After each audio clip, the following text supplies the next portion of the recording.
Então, antes de mais nada, queria dar as boas-vindas aí aos confrades que estão chegando aí pela primeira vez, né? Sejam bem-vindos aí a essa confraria desses poetas aí quase mortos, ressuscitados para a grande vida, né? Essa confraria onde a gente procura estudar essa questão do pensamento psicológico como fator de fragmentação humana, como fator de todo o conflito, como a natureza exata de todo o conflito humano, com a natureza exata de todo padrão obsessivo, compulsivo, comportamental, tá? E como fator, como a natureza exata de toda a reação inconsciente e inconsequente aí que tanto nos causa conflitos, tanto conosco mesmo, como com outro ser humano, tá? Então, assim, hoje esse tema foi um tema assim, muito interessante, eu comentei até com o Magro aí na parte da manhã um pouquinho sobre esse texto, né?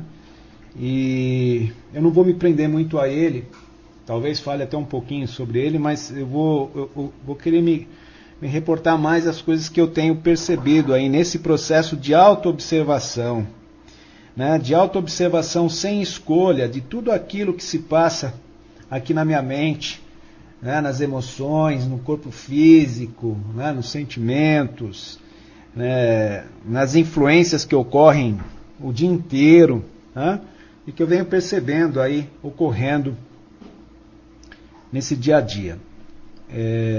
A gente vem aqui cunhando algumas frases, né, para tentar expressar isso que a gente vem percebendo. E outro dia aí eu coloquei sobre pensamentose descentralizante, né? Eu tenho muito para mim que esse pensamento psicológico, que a rede do pensamento psicológico coletivo, condicionado, é como uma doença, né?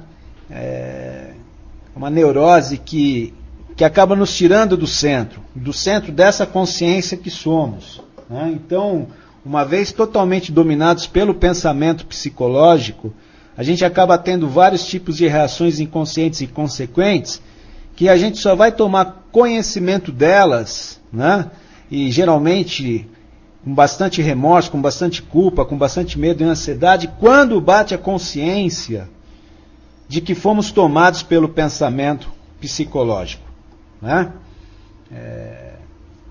Dentro aí da linha de direito, tem alguns crimes aí que eu nem sei como é os nomes que eles dão, mas que a pessoa teve um lapso total de consciência. E isso que seria, se não isso que eu venho dando o nome de pensamentose descentralizante, né? Esse estado de torpor hipnótico, de letargia, em que nos cega e nós fazemos só aquilo que o pensamento acaba ditando, né? Então, eu tenho para mim o seguinte, que nós não estamos conscientes, o ser humano ele não está consciente da gravidade de sua situação. O ser humano nem sonha da gravidade dessa situação, né, de estar preso na mente, vivendo uma irreal realidade. A grande maioria do ser humano se identifica como sendo esses pensamentos, como sendo essas emoções, como sendo esses sentimentos, e não como sendo essa consciência que se torna consciente de seus pensamentos, que se torna consciente dessas emoções e desses sentimentos que ocorrem, né? E por não ter essa consciência, dessa consciência que somos, e por ter essa identificação ilusória como sendo esses pensamentos, como sendo essas emoções, a gente fica aí décadas de nossa vida vivendo totalmente no automático, ao sabor do movimento, das influências, das exigências descabidas do pensamento, das emoções, dos sentimentos. Nós não tivemos uma cultura, não tivemos uma educação tanto parental como uma educação social, uma educação acadêmica, que aponta para uma genuína educação psíquica, para uma genuína educação emocional. Nós temos uma educação tanto parental, como social, como acadêmica, que nos prepara quase que 100% só na nossa parte mecânica, técnica, cartesiana, que nos prepara só para ser um caçador de empregos, né? Um gladiador aí na esfera da área de trabalho, né? Sempre disputando, sempre competindo, uma educação que nos faz sempre concorrentes, que nos faz sempre vítimas do medo, justamente por essa educação pautada na competição, na comparação, na medição, não é? Uma educação que não aponta para aquilo que você é, mas sim na preocupação daquilo que você vai ser lá na frente, naquilo que você vai ter lá na frente. Então não há nenhum tipo de educação que aponta para o desenvolvimento desse estado de atenção plena diante do que ocorre, tanto internamente como externamente. Não há uma educação que nos prepara para observar o que ocorre em nosso interior diante dos constantes desafios que a vida de relação nos apresenta, que a vida em si nos apresenta momento a momento, os desafios que ela nos traz, as influências que ela nos traz. E por não ter desenvolvido nunca esse observador interno, esse estado de atenção interna, nós vamos funcionando aí mecanicamente, automaticamente. Uma parte nossa funcionando nas atividades mecânicas do dia a dia, né? Enquanto que exercendo essa parte mecânica nas atividades do dia a dia, lá no fundinho da mente, lá nos porões da mente, está aquele falatório, está aquele MP4, né? Tá esse iPad interno, passando um monte de imagens, um monte de textos, um monte de falas, um monte de músicas, né?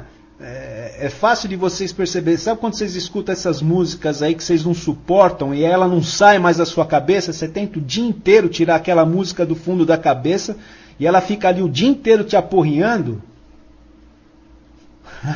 É esse pensamento aí que eu estou falando, que vai minando toda a nossa energia. Eu tenho certeza que quando vocês saem de casa para ir trabalhar ou fazer qualquer atividade, vocês não deixam a máquina, o liquidificador ligado, vocês não deixam um fogão ligado, vocês não deixam um chuveiro ligado, né? Vocês não deixam a televisão ligada, vocês não deixam o rádio ligado. Quando vocês param um carro no estacionamento, vocês não deixam um carro ligado. Por que nós fazemos isso com as coisas técnicas, com as tecnológicas? Né? Nós desligamos tudo isso para não gastar, e a nossa mente nós permitimos estar funcionando 24 horas por dia, porque inclusive quando a gente vai dormir, percebam que a mente não dorme, ela continua lá com seus sonhos, com seus pesadelos, né? Com as suas pulsões. Então por que nós temos o zelo com os aparelhos tecnológicos e não temos o zelo, né, de manter a mente em seu devido lugar, né, e ser utilizada quando realmente precisa ser utilizada? Por que nós zelamos pelos aparelhos tecnológicos que nós temos, né, mas não zelamos pela mente? Por que nós não desligamos a mente? Por que nós permitimos essa mente psicológica o tempo todo nos aporreando lá no background dela? Perceba que a gente não consegue estar em nenhuma situação 100%. Está ali o tempo todo a mente desfocando, derramando essa energia tão necessária da atenção, impedindo esse estado de atenção plena, né? O ser humano não tem consciência do quanto que é refém do pensamento psicológico. Não estou falando aqui do pensamento técnico. Estou falando desse pensamento psicológico, que é aquela fala incessante, sempre buscando um inimigo externo, sempre trazendo projeções, sempre trazendo lembranças, sempre trazendo memórias, sejam memórias eufóricas como memórias depressivas, e que vão entrando o tempo todo pelo fundo da mente, e como a gente não teve esse desenvolvimento dessa educação psíquica, então como a gente não teve essa cultura para isso, a gente vive em um estado hipnótico, e acaba se identificando, sem perceber esses pensamentos que vão surgindo na mente, eles vão criando uma identificação, E a ansiedade vai entrando, o medo vai entrando, as compulsões vão entrando, as obsessões vão entrando, os desejos infindáveis vão entrando. Tá? Então a gente acredita que é escravo do desejo quando não olha para a natureza exata do desejo, que é esse pensamento psicológico condicionado. Nós estamos o dia inteiro recebendo influências que criam esse processo de desejo, que dá vida e continuidade a esse processo do pensamento. Hoje eu saí com o Magro, a gente foi comprar uma máquina fotográfica para ele, agora ele é aprendiz de Krishnamurti e aprendiz de fotografia. Né? E enquanto ele foi sacar o dinheiro lá na cidade, eu fiquei sentado na frente lá da loja da coreana, só olhando o desejo pulando aqui dentro de mim. Ele quer comprar, ele precisa comprar alguma coisa nova, pulando, e eu olhando o bicho, pulando. Gente, se fosse outra época, não havia observação desse desejo pulando, eu não iria conhecer esse desejo, eu não iria aprender com esse movimento interno, e fatalmente ia puxar meu cartão de crédito e ia me endividar. E só ia tomar consciência quando chegasse em casa e olhasse para a Deca e ela me olhasse com aquele: o que você está fazendo com isso aí? Né? Porque assim, nós vivemos o tempo todo em estado automático, totalmente inconsciente. Numa sociedade que é influência condicionante o tempo todo. Então nós não temos um preparo para isso, nós não temos um despertar para isso, do quanto que somos reféns da rede do pensamento condicionado coletivo. O quanto que nós ficamos sofrendo, né, o quanto que nós somos escravos dessas influências criadas por outras mentes que desconhecemos. E acabamos aceitando tudo como natural. Né? Então, assim, uma mentira contada várias vezes, ela se torna a verdade. Então, uma das grandes mentiras, que eu acho que é a maior mentira que é contada de geração em geração, por isso que eu falo que essa doença da pensamentose ela é transgeracional, a maior mentira é acreditar nesse eu, que vem sendo criado com a ajuda da família e da sociedade. Essa personalidade, essa máscara. Né? Então a gente passa a acreditar que nós somos isso aí mesmo, que nós somos esses pensamentos, que nós somos essas emoções, que nós somos esses sentimentos. E quem daqui nessa sala já não teve vergonha dos pensamentos que passaram nos recantos de sua mente? Quantos já nos sentiram com medo de que alguém percebesse aquilo que estava passando no fundo de sua mente? Quantos já não ficaram em conflitos por perceber pensamentos que falam assim: não, mas isso não pode ser meu, de onde que vem isso?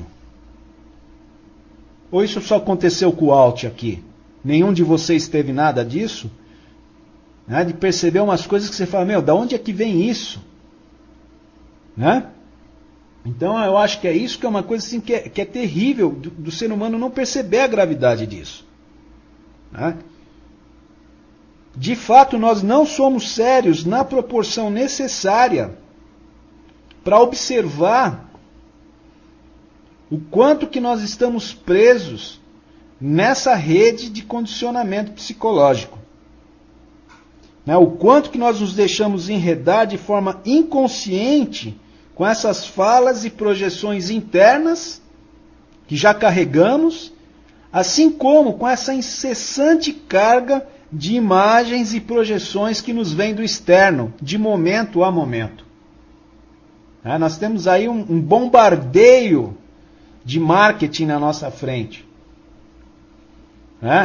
nos impulsionando a comprar um monte de coisas que não são necessidades, mas que eles, com uma sagacidade incrível, conseguem criar coisas desnecessárias como sendo psicologicamente extremamente necessárias para você se sentir parte de, para você se sentir aceito. Então nós não temos uma cultura que nos apresenta um olhar para essa insuficiência interna que nós carregamos conosco e que acabamos querendo completar com uma série de coisas aí. com as mais variadas formas de fuga, de obsessões, de compulsões. Então é muito louco que a gente fala de amor, mas não sabe o que é amor. O ser humano fala de forma muito leviana que ama, quando na realidade é tudo apego. Apego parental, apego sexual, necessidade de segurança física e material. E nós falamos que é amor. E aceitamos de bom grado uma vida sem amor. Aceitamos de bom grado viver só com conceitos do que seja amor, do que seja felicidade, do que seja liberdade, do que seja clareza mental, do que seja autonomia psicológica, tudo conceitos. Aceitamos facilmente uma série de conceitos. Conceitos de Deus, conceitos quânticos, conceitos místicos, conceitos intergalácticos. Aceitamos um monte de conceito. Aceitamos uma vida sem leveza. Aceitamos uma vida sem liberdade. Aceitamos uma vida sem genuína criatividade amorosa.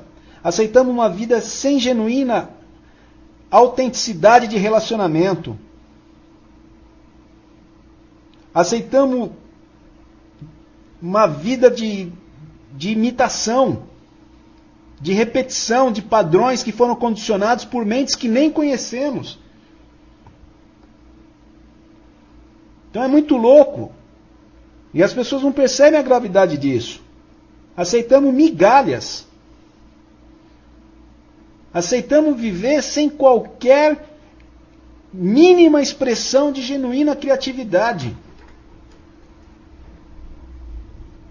Aceitamos um modo de vida de mesmerização. Aceitamos medo e ansiedade como estados de ser naturais. Eu estou falando desses medos psicológicos, que são essas coisas que a mente fica criando o tempo todo, que nem ocorreu, mas a mente já fica, que vai acontecer e se, e fica preso nessa masturbação mental do e se e o agora correndo, e não vivendo absolutamente nada do que está ocorrendo agora. Né? E nós vamos fingindo, inclusive, nós aceitamos inclusive fingir que não temos nada disso. Né? Aceitamos fingir que somos fodão, né? Que estamos bem na finta, né? Com esse sorrisinho amarelo, aceitamos o coro dos contentes, né? Aceitamos ficar sentado na janela vendo a banda passar, uma vida inteira sem descobrir qual que é o seu tom, qual que é o seu sopro, né? Sem fazer parte dessa melodia da vida. Nós aceitamos isso. Aceitamos uma vida de ficar sentado na frente do sofá com um monte de controle remoto. Então, assim, é profundamente absurdo. E aí, quando nada disso daí mais funciona, quando todas essas coisas que você acreditou que tinha que correr atrás não te brindam mais com prazer, com liberdade, com nada, bate essas profundas depressões. E aí aceitamos facilmente o que uma autoridade com jaleco branco rotula como sendo a nossa doença. Nós sentamos lá, falamos 5 palavrinhas, o cara abre um livro e aceitamos ele dar um rótulo lá, ó, esquizofrênico, ó, maníaco depressivo, ó, bipolar, tripolar, quadripolar, falta, como que é o nome, Magrão? Falta lítio, falta não sei o quê. Nós aceitamos todo esse monte de coisa porque o cara está com um jaleco branco, tem uns 4 quadros atrás dele lá e pronto, aceitamos a autoridade rapidinho. Toque, né? Aceitamos facilmente. E aí saímos falando para todo mundo, ó, eu sou assim porque eu tenho isso, porque o doutor falou, fulano... Né? Aí quando eu não acredito mais no doutor, aí eu vou atrás de um Deus para ver se ele me livra daquela sigla que o doutor me deu. Aí eu passo a buscar por um Deus gerenciador de pedidos autocentrados. Então eu vou eleger um Deus aí para solucionar aquilo que eu acho que é melhor para mim. Para me libertar dos conflitos que eu não consegui desenvolver uma inteligência para fazer frente a eles. Então aí eu saio que nem um louco atrás de um método, atrás de uma prática, atrás de um ritual, atrás de uma rotina, atrás de uma autoridade, atrás de um guru, atrás de uma crença. Né? Atrás dos mais absurdos rituais. E cada um vai ampliando cada vez mais a vergonha, mais a frustração, mais o tédio. Quer dizer, bem-aventurados aqueles que chegam uma hora e percebem, não, peraí, meu. Eu não posso ser isso que eu estou observando. Eu sou isso que eu estou observando ou sou isso ou esse que está tomando consciência? Não é? Então, assim, para mim, não tem preço a descoberta desse material, o encontro com esse cara aí chamado Krishnamurti, com esses caras como Osho, como Eckhart Tolle, Ramana, né? São caras que vêm aí apresentando de forma muito clara o quanto que nós somos escravos dessa rede do pensamento obsessivo-compulsivo, condicionado psicologicamente. É impressionante, eu não sei se vocês têm essa seriedade de olhar o dia inteiro o quanto que a nossa mente não para. O como que nós não temos um mínimo minuto, um segundo sequer de silêncio mental. Nós podemos até ficar parado ali tecnicamente, mecanicamente, mas a mente não para. Vocês querem ver como é fato? Faz o seguinte, puxa uma cadeirinha aí, senta aí na sacada da sua casa e fala, não vou fazer nada. Vê se a mente deixa. Não dá 2 minutos, já está te dando comichão, os pés, os dedos, os músculos, a mente começa a fugir, pedir por um copo d'água gelada, um sorvete, um cigarro, um livro, acessar o computador ou o celular. Ou isso aí só ocorre com o Alt aqui? Então, assim, hoje para mim é muito claro perceber quantas décadas aqui da minha vida não houve vida. Não houve autenticidade. Não houve criatividade genuína. Não fui de jeito nenhum um instrumento do não manifesto. Muito claro isso. Não houve um momento de silêncio mental. A mente não para. Está sempre pulando de desejo em desejo, né? De medo em medo, de ansiedade em ansiedade, de projeção em projeção. Só que hoje há esse observador. Há esse estado de observação. Né? Esse estado de observação tem sido um poder superior ao antigo padrão de reações inconscientes, inconsequentes, mecânicas, né? Profundamente rápidas, explosivas. Né? Hoje não está tendo nada disso. Isso não está sendo um grande divisor de águas. Essa observação do que é. Está sendo muito bom não precisar mais correr para nenhum lugar.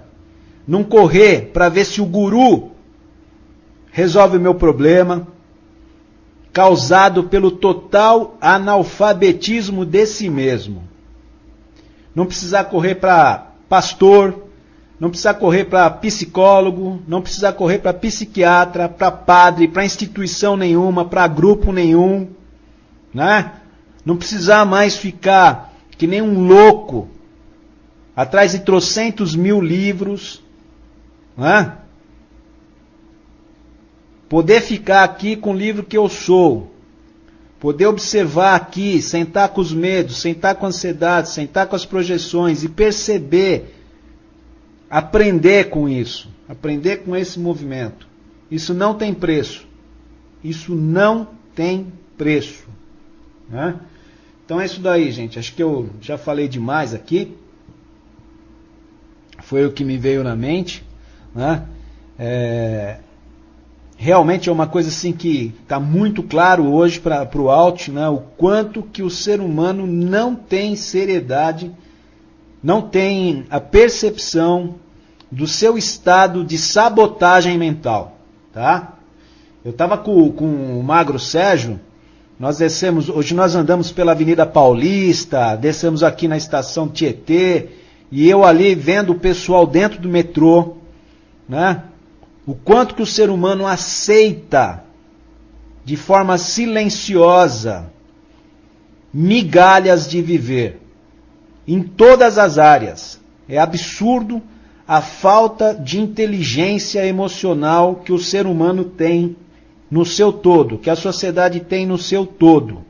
O quanto que todo mundo se aceita ser escravo desse sistema profundamente condicionante, né? Massacrados dentro de seus trânsitos, dentro de suas lotações, dentro de seus empregos que não amam, né? Aceitando migalhas, inclusive, de valores financeiros. Quer dizer, é tudo por não ter essa inteligência emocional, essa inteligência psíquica, por não ter criatividade nenhuma. O quanto que nós somos sabotados, o quanto que o ser humano é sabotado. 2013, o quanto que nós somos adultos, adulterados, adulterantes, psicologicamente retardados. Né? Olhar para isso não é fácil. Olhar para essa realidade sem querer pintar a célula, sem querer pintar, dourar ela. Né? Porque é uma das coisas que nós gostamos de fazer, né? Vamos pintar a cela com um carro melhor, com um tapete melhor, com um sofá melhor, com um quadro melhor, com uma internet mais rápida, né? Mas não vamos olhar para o nosso tédio, para a nossa insatisfação, para a mesmice, para a rotina, para a falta de sentido, né? Não vamos olhar para essa coisa de não saber o que fazer com as relações que temos. Se não tiver um olhar minucioso e destemido para isso, como é que nós podemos encontrar uma nova maneira de viver? Dotada de genuína criatividade, amorosidade, liberdade, felicidade, autenticidade, autonomia psicológica, psíquica. Deixo a pergunta para vocês aí, junto com um beijo no coração, um frater abraço e um poderoso chute nas canelas aí, que é para ver se desgruda os condicionamentos aí do tutano, dos ossos, de cada célula do corpo, tá bom, gente? Microfone liberado aí.